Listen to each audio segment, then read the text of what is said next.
মজিদ জৈনা foundation school and কলেজের online ক্লাসে স্বাগত। প্রিয় শিক্ষার্থীরা, আমি মোহাম্মদ সুজন হোসেন, সহকারী প্রভাষক সমাজবিজ্ঞান, মজিদ জৈনা ফাউন্ডেশন স্কুল অ্যান্ড কলেজ। আজকে দ্বাদশ শ্রেণীর সমাজবিজ্ঞান প্রথম পত্রে অষ্টম অধ্যায় নিয়ে কথা বলবো। দেখো, আমাদের অষ্টম অধ্যায় নাম হচ্ছে সামাজিক স্তর বিন্যাস ও অসমতা, অর্থাৎ সোশ্যাল স্ট্রাটিফিকেশন অ্যান্ড ইনইকুয়ালিটি।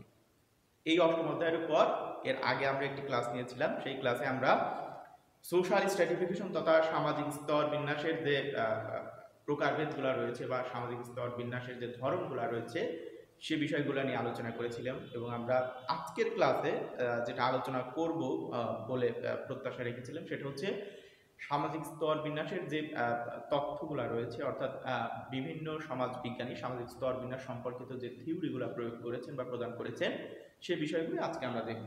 তবে তোমাদের বলে রাখি, দেখো, সোশ্যাল স্ট্র্যাটিফিকেশন সম্পর্কে যতগুলা থিওরি আছে তার মধ্যে সবথেকে গুরুত্বপূর্ণ এবং সবথেকে মানে গ্রহণযোগ্য বলি বা গুরুত্বপূর্ণ বলি এবং পরীক্ষাতে আসার মতো যে তত্ত্বটা সেটা হচ্ছে কিংসলে, ডেভিস এবং উইলবার্ট মুরের যে 1945 সালে যে থিওরিটা দেয়, অর্থাৎ ফাংশনালিস্ট থিওরি বা সামাজিক স্তর বিন্যাসের ক্রিয়াবাদী তত্ত্ব। অর্থাৎ এই ক্রিয়াবাদী তত্ত্বটাই হচ্ছে সামাজিক স্তর বিন্যাসের সব থেকে গুরুত্বপূর্ণ তত্ত্ব, এবং এই তত্ত্বটাই সাধারণত স্তর বিন্যাস সম্পর্কিত কোনো তত্ত্বের কথা বললে এই তথ্যটাই আসে। এর আশেপাশে আরো কিছু তথ্য রয়েছে, যদিও এটা সামাজিক স্তর বিন্যাসের সাথে খুব বেশি প্রাসঙ্গিক হয়তো না, আবার পাশাপাশি এইরকম জোর দাবি রাখে না যতটা ক্রিয়াবাদী তথ্য স্ট্র্যাটিফিকেশনের জন্য গুরুত্বপূর্ণ তথ্য হিসেবে পরিলক্ষিত বা বিবেচিত হয়। তো যাই হোক, আজকে আমরা স্তর বিন্যাসের যে তত্ত্বগুলা বিভিন্ন সমাজ বিজ্ঞানী যে তথ্যগুলা দিয়েছেন সেই তথ্যগুলা নিয়ে কথা বলবো। দেখো, প্রথমে যে তথ্যগুলা রয়েছে সেটা হচ্ছে সামাজিক স্তর বিন্যাসের যে হচ্ছে কনফ্লিক্ট থিওরি বা দ্বান্দ্বিক দ্বন্দ্বমূলক তথ্য, এবং কনফ্লিক্ট থিওরি দেখো প্রবর্তক হচ্ছে কার্ল মার্কস। কনফ্লিক্ট থিওরি প্রথমে আমরা দেখব হচ্ছে কনফ্লিক্ট থিওরি।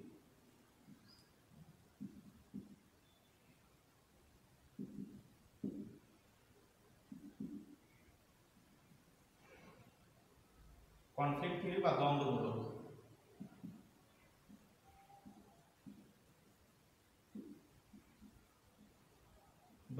তথ্য।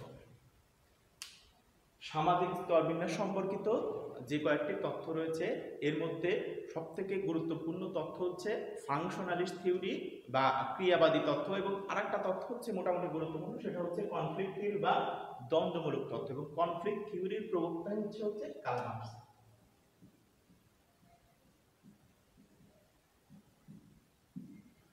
কনফ্লিক্ট থিওরির প্রবক্তা হচ্ছে কার্ল মার্কস, এবং কার্ল মার্কসের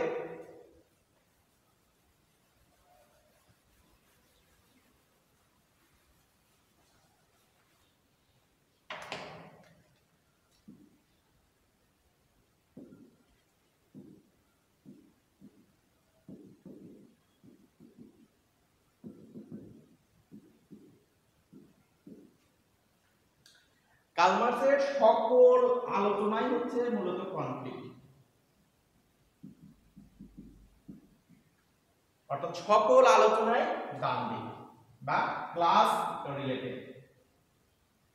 ক্লাস রিলেটেড মানে এখানে দ্বন্দ্ব বিরাজমান, অর্থাৎ কার্ল মার্কসকে মূলত বলা হয় যে দ্বন্দ্ববাদের জনক বা দ্বান্দ্বিক সমাজবিজ্ঞানী, এবং তার সমগ্র আলোচনায় হচ্ছে মূলত কনফ্লিকচুয়াল। এখন এই দ্বন্দ্বমূলক আলোচনাটা হচ্ছে বা স্তর বিন্যাস সম্পর্কিত কার্ল মার্কসের যে হচ্ছে কনফ্লিক্ট থিওরি, দ্বন্দ্বমূলক তথ্য, এই দ্বন্দ্বমূলক তথ্যটা কি? অর্থাৎ এই দ্বন্দ্বমূলক তথ্য উনি বলছে যে সমাজের মূল জিনিসটা হচ্ছে ইকোনমি।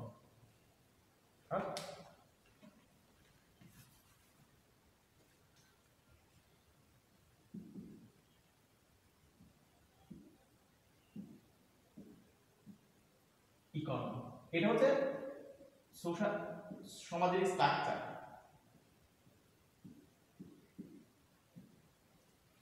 এই ইকোনমিটাই হচ্ছে সমাজের স্ট্রাকচার, এবং দেখো এই ইকোনমি নির্ভর করে সমাজ কেমন হবে। এই স্ট্রাকচার আবার দুই ধরনের, একটা হচ্ছে বেসিক স্ট্রাকচার,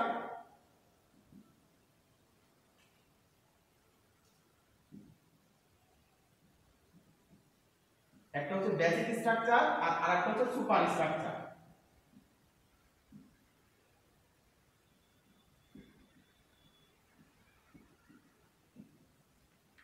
এই বেসিক স্ট্রাকচারটাকে উনি বলছেন ইকোনমি হচ্ছে বেসিক স্ট্রাকচার। ইকোনমি অর্থাৎ আমাদের যেমন বেসিক নিড বলতে আমরা যে জিনিসগুলো বলছি, খাদ্য, বস্ত্র, বাসস্থান, শিক্ষা, চিকিৎসা, অর্থাৎ যেটা ছাড়া মানুষের অস্তিত্ব টিকিয়ে রাখা অসম্ভব, সেই ধরনের উপাদানকেই মূলত বলা হয় বেসিক নিড। ঠিক একইভাবে সমাজের বেসিক স্ট্রাকচারটাই হচ্ছে মূলত ইকোনমি। এই ইকোনমির উপর ভিত্তি করে সমাজ টিকে থাকে বা সমাজ এগিয়ে যায়। এটা হচ্ছে কার্ল মার্ক্সের দ্বন্দ্বমূলক তথ্যের যে মতবাদ। এবং সুপার স্ট্রাকচার অর্থাৎ ওই সমাজটা কতটুকু সুপার পজিশনে আছে, ওই সমাজটা কতটুকু মানে আপগ্রেডেড পজিশনে আছে, সেটা ডিপেন্ড করে হচ্ছে সুপার স্ট্রাকচারের উপর। সুপার স্ট্রাকচার হচ্ছে আর্ট, কালচার, রিলিজিয়ন।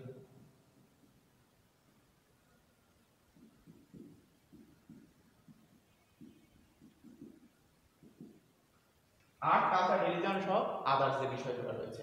তাহলে আমরা দেখতেছি কি যে কার্ল মার্ক্সের দ্বন্দ্বমূলক তত্ত্বের হচ্ছে প্রবক্তা হচ্ছে কার্ল মার্ক্স।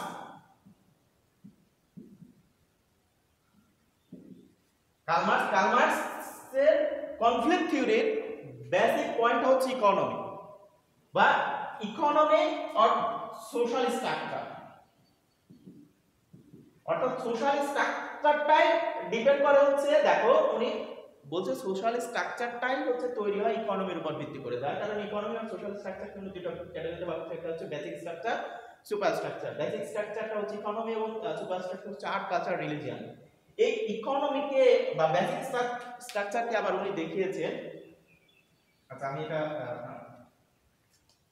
একটু মুছে দেওয়া দরকার ছিল। দেখো বেসিক স্ট্রাকচারকে আবার উনি বলেছেন এটা হচ্ছে মুড অফ প্রোডাকশন।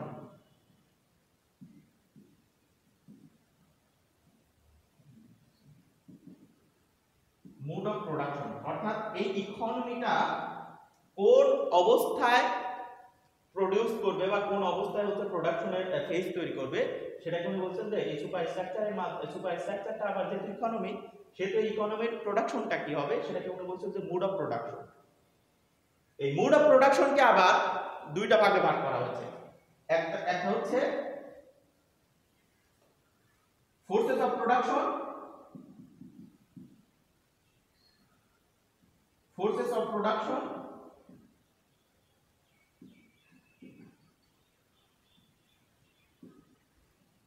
আর আরেকটা হচ্ছে relation of production.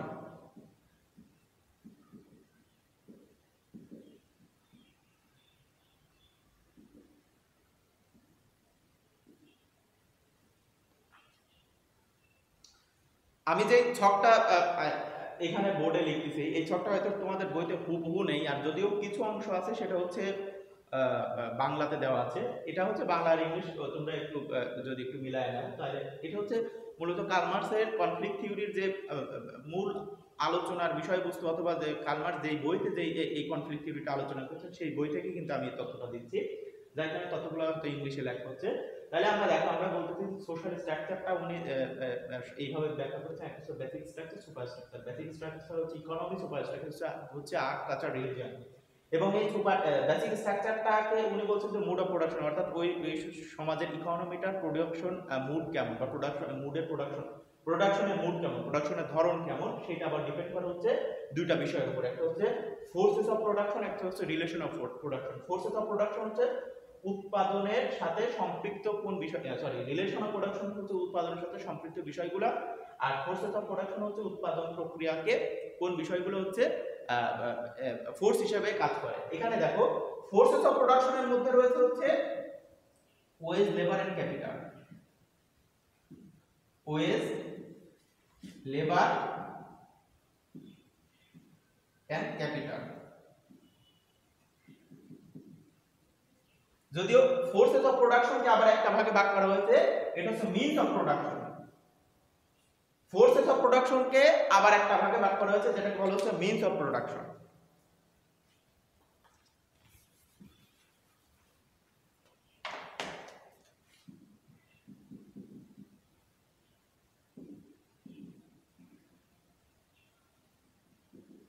Means of production অর্থাৎ উৎপাদনের উপাদান। মিনস অফ প্রোডাকশন হচ্ছে আবার তিন ধরনের। একটা হচ্ছে ওয়েজ, লেবার অ্যান্ড ক্যাপিটাল। আর রিলেশন অফ প্রোডাকশন হচ্ছে অর্থাৎ relation of labour, relation of means of production, এই দুইটা হচ্ছে আবার রিলেশন অফ প্রোডাকশন। অর্থাৎ রিলেশন অফ প্রোডাকশনকে আবার দুই ভাগে ভাগ করা হয়। এটা আমি মুছে দিচ্ছি। একটা হচ্ছে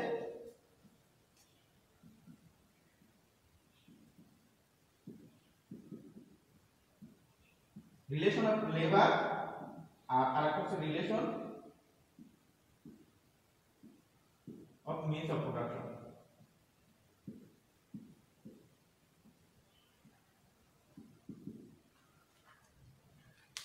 এই হচ্ছে মূলত কার্ল মার্ক্সের যে কনফ্লিক্ট থিওরি,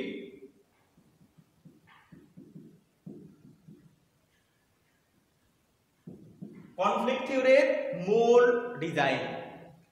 অর্থাৎ কার্ল মার্ক্স সামাজিক স্তর বিন্যাস সম্পর্কিত যে কনফ্লিক্ট বা দ্বন্দ্বমূলক তথ্য দিয়েছেন, সেই দ্বন্দ্বমূলক তথ্যের মূল ডিজাইন হচ্ছে এটা। তাহলে আমরা এই ডিজাইনটাকে যদি আরেকবার একটু ব্যাখ্যা করি, তাহলে দেখো তোমরা একটু বোঝার চেষ্টা করো। উনি হচ্ছে, আচ্ছা আমি এই এটাকে মুছে দিচ্ছি। অর্থাৎ সোসাইটির স্ট্রাকচারটা উনি ব্যাখ্যা করছেন যে সোসাইটির স্ট্রাকচার হচ্ছে দুই ধরনের, একটা হচ্ছে বেসিক স্ট্রাকচার, সুপার স্ট্রাকচার।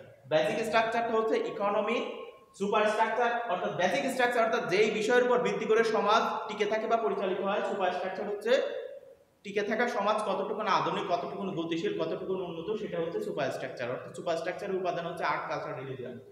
এই বেসিক স্ট্রাকচারের উপাদান যেহেতু ইকোনমি, সেহেতু এই ইকোনমির প্রোডাকশনটা কেমন অথবা মুড অফ প্রোডাকশন কেমন বা উৎপাদনের ধরন কেমন, এটা হচ্ছে দেখো মুড অফ প্রোডাকশনের কে উনি দুই ভাগ করেছেন। একটা হচ্ছে ফোর্সেস অফ প্রোডাকশন আর রিলেশন অফ প্রোডাকশন।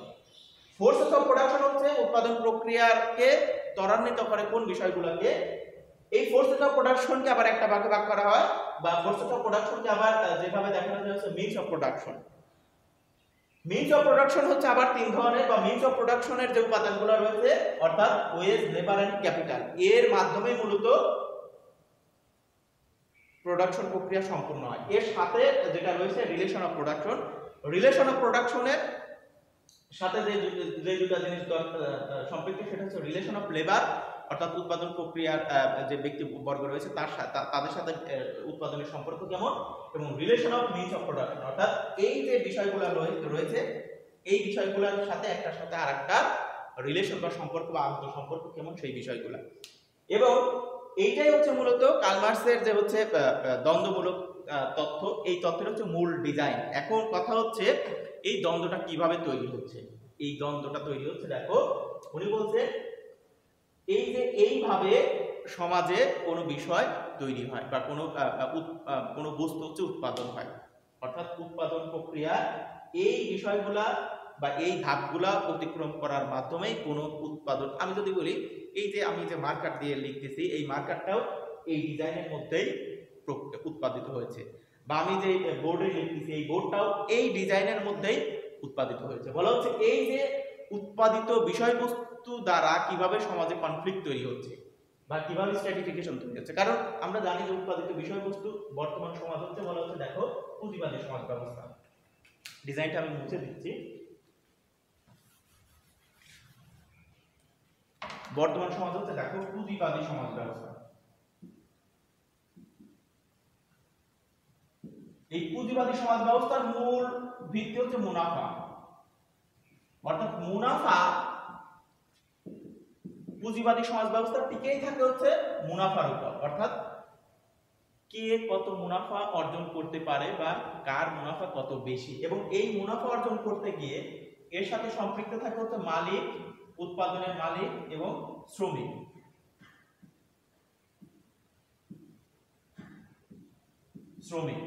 অর্থাৎ মালিক সবসময় চিন্তায় থাকে যে যে প্রোডাক্টটা উৎপাদন হলো বা শ্রমিক যারা যেটা উৎপাদন করলো, ওই উৎপাদন করতে গিয়ে শ্রমিকের যে পরিমাণ ব্যয় হয়েছে বা উৎপাদন প্রক্রিয়ার সাথে সম্পৃক্ত যে সকল ব্যয় হয়েছে, সেই ব্যয়গুলোকে রিকভার দিয়ে যেন অধিক পরিমাণ মুনাফা অর্জন করা যায়, এবং এই মুনাফার মালিক হয় হচ্ছে এই পুঁজিবাদী বা যিনি হচ্ছে প্রতিষ্ঠানের মালিক। অর্থাৎ এই মুনাফার উত্তরাধিকারী হয় হচ্ছে মালিক। এবং বলা হয় শ্রমিকের টার্গেট থাকে যে আমি এই কতখানি মুনাফা মালিক থেকে নিব, আর মালিকের টার্গেট থাকে আমি মুনাফা কত বেশি অর্জন করার জন্য শ্রমিককে কম পারিশ্রমিক দিব। এই যার কারণে তাদের মধ্যে একটি দ্বন্দ্বমূলক সম্পর্ক তৈরি হয়। বিষয়টা একটু লক্ষ্য করো। অর্থাৎ আমি বলতেছি যে মালিকের টার্গেটে থাকে এরকম যে ওই উৎপাদন প্রক্রিয়ার সাথে যে সকল ব্যক্তিবর্গ জড়িত আছে তারা যা উৎপাদন করতেছে তার থেকে সীমিত পরিমাণ অর্থ বা সীমিত পরিমাণ অংশ শ্রমিককে দিয়ে তার অতিরিক্ত বা উদ্বৃত্ত অংশটার মালিক হয় হচ্ছে এই পুঁজিপতি বা যিনি প্রতিষ্ঠানের মালিক, এবং এই মুনাফা হচ্ছে উনিই ভোগ করেন। আর শ্রমিক চিন্তা করে যে আমি উৎপাদন করে দিচ্ছি এবং সেই মুনাফা হচ্ছে ব্যবহার করতেছে মালিক এবং আমাকে দিচ্ছে তার ক্ষুদ্রতম একটি অংশ, যার কারণে এই মালিকের সাথে শ্রমিকের একটি দ্বন্দ্বমূলক সম্পর্ক তৈরি হয় এবং এইভাবেই মূলত সমাজে স্ট্র্যাটিফিকেশন বিরাজমান হয়। অর্থাৎ একটা হচ্ছে মালিক, একটা হচ্ছে শ্রমিক। এই যে আমরা এখানে দেখতেছি দুইটা উৎপাদনের উপর ভিত্তি করে এই যে দুইটা ক্যাটাগরি, একটা হচ্ছে মালিক শ্রেণী আর একটা হচ্ছে শ্রমিক শ্রেণী। এই মালিক শ্রেণীর সাথে শ্রমিক শ্রেণীর একটা সবসময় মানসিক একটা দ্বন্দ্ব থাকে। এই দ্বন্দ্বের উপর ভিত্তি করে যে তত্ত্বটা দিয়েছেন সেটাকে বলা হচ্ছে কনফ্লিক্ট থিওরি বা দ্বন্দ্বমূলক তত্ত্ব। অর্থাৎ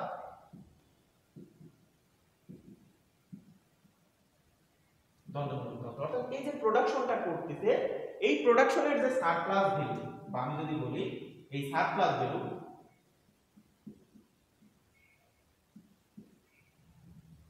সারপ্লাস ভ্যালু অর্থাৎ উদ্বৃত্ত যে অংশটা, এই সারপ্লাস ভ্যালুর মালিক হচ্ছে এই পুঁজিপতি, কিন্তু পাওয়ার কথা ছিল এই উদ্বৃত্ত অংশের অংশটা পাওয়ার কথা ছিল শ্রমিকদের, অর্থাৎ যারা উৎপাদন করলো, কিন্তু তারা পাচ্ছে না পেয়ে এটা ভোগ করতেছে কে? মালিক। ফলে কি হচ্ছে? শ্রমিক তার উৎপাদিত পণ্য থেকে বিচ্ছিন্ন হয়ে যাচ্ছে, অর্থাৎ সে যা উৎপাদন করতেছে তার প্রাপ্য জিনিসও সে কিন্তু পাচ্ছে না। এই না পাওয়াটাকে কার্ল মার্কস বলেছেন এলিয়েনেশন, এলিয়েনেশন বা বিচ্ছিন্নতা।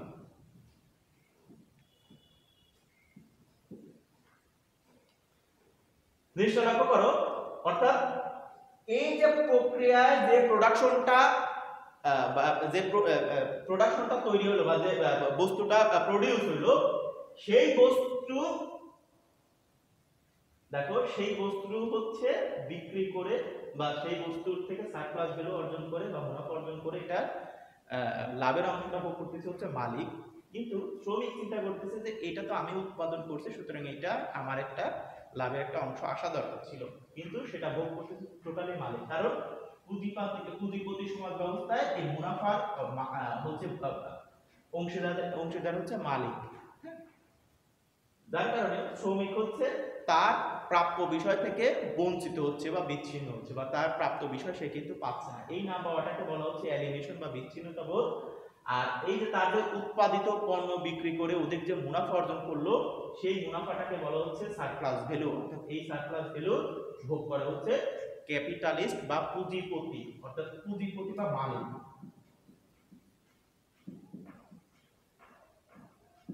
এই পুঁজিপতি হচ্ছে এই সারপ্লাস ভ্যালুটা ভোগ করে এবং এই ভোগ করার ফলে শ্রমিক এবং পুঁজিপতি বা মালিকের মধ্যে এক ধরনের মনস্তাত্ত্বিক দ্বন্দ্ব হয়। এই দ্বন্দ্বের ফলে মূলত সমাজে এর স্ট্র্যাটিফিকেশন বা স্তর বিন্যাস বিদ্যমান থাকে বা স্ট্র্যাটিফিকেশন হচ্ছে মূলত পরিলক্ষিত হয় এবং এই টোটাল প্রক্রিয়াকে কার্ল মার্কস বলেছেন এটা হচ্ছে একটা কনফ্লিক্ট থিওরি।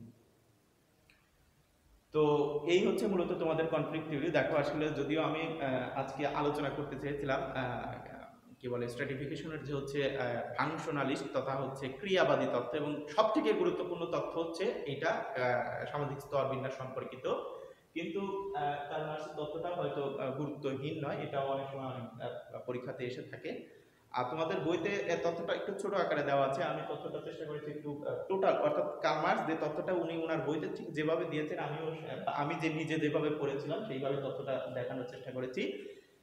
তোমরা চাইলে, যেহেতু তোমাদের বইতে একটু সংক্ষিপ্ত দেওয়া আছে, আমি একটু ডিটেলস এখানে আলোচনা করলাম, তোমরা চাইলে তথ্যটাকে তোমাদের মতো করে নিতে পারো, বাট আমার মনে হয় যে কার্ল মার্কসের তত্ত্ব সম্পর্কে যেই ব্যাখ্যা দিয়েছেন তোমার উচিত হবে না কার্ল মার্কসের উপরে গিয়ে তার তত্ত্বটাকে কাটাই করা বা সংক্ষিপ্ত করা। চেষ্টা করবো এইভাবে তথ্যটা দেওয়ার, কারণ এই তথ্যটা তোমার এই বইতে এইভাবে দেওয়া আছে, আর এক বইতে হয়তো আরেকভাবে দেওয়া আছে। অর্থাৎ কার্ল মার্ক্সের মূল তথ্যটা হচ্ছে এটা। আমি যে ডিজাইনটা দিলাম এই ডিজাইন, কারণ আমি নিজে কার্ল মার্ক্সের লেখা যে তথ্যটা, অর্থাৎ কার্ল মার্ক্সের বই, তার বইতে যে তথ্যটা ঠিক যেভাবে উপস্থাপন করেছিল আমি সেভাবে নিজেও করেছি এবং তোমাদের সামনে সেভাবে উপস্থাপন করলাম। আমি ক্লাসে এর আগে তোমাদের অনেকবার বলেছি যে একটা টপিক হয়তো অনেক বইতে অনেকভাবে লেখা আছে, বাট ওই বিষয়টা বা ওই টপিকটা যেহেতু আমি এই সাবজেক্টে পড়াই বা এই সাবজেক্টে আমি নিজেও পড়ে এসেছি, অর্থাৎ এই জিনিসটা তার বইতে উনি ঠিক যেভাবে দিয়েছেন আমি যদি সেইভাবেই দিই তাহলে আমার মনে হয় সেটাই হচ্ছে সব থেকে বেটার হবে, আর যেন তোমরা মূল জিনিসটা তোমাদের সামনে উত্থাপিত হয়। তো আজকের আলোচনা আমি আর বাড়াচ্ছি না, যদিও আমাদের ফাংশনালিস্ট থিওরি আলোচনা করার কথা ছিল। আমরা পরবর্তী ক্লাসে সামাজিক স্তর বিন্যাস সম্পর্কিত যে ক্রিয়াবাদী তথ্য রয়েছে সেই তথ্যটা নিয়ে আলোচনা করব। তো আজকের ক্লাসের এই তথ্যটা তোমরা ডিজাইনটা একটু লিখে, খাতাতে লিখে একটা ডিজাইন আকারে রাখার চেষ্টা করবা। এটা হচ্ছে খুবই গুরুত্বপূর্ণ একটি অংশ। আমি বলতে চাচ্ছি তোমরা ডিজাইনটাকে হয়তো ক্লাস দেখে বুঝতে যদি না পারো তাহলে যেটা করবা যে পজ করে, অর্থাৎ ভিডিওটাকে পজ করে তোমরা আগে ইয়েটা ডিজাইন বা স্ট্রাকচারটা আগে হচ্ছে খাতাতে একটু লেখার চেষ্টা করবা, লেখার চেষ্টা করে পরে হচ্ছে তোমরা জিনিসটাকে আরেকটু সুন্দরভাবে গোছালোভাবে বুঝবা। তো তোমাদের সবার জন্য শুভকামনা, ভালো থাকো সবাই।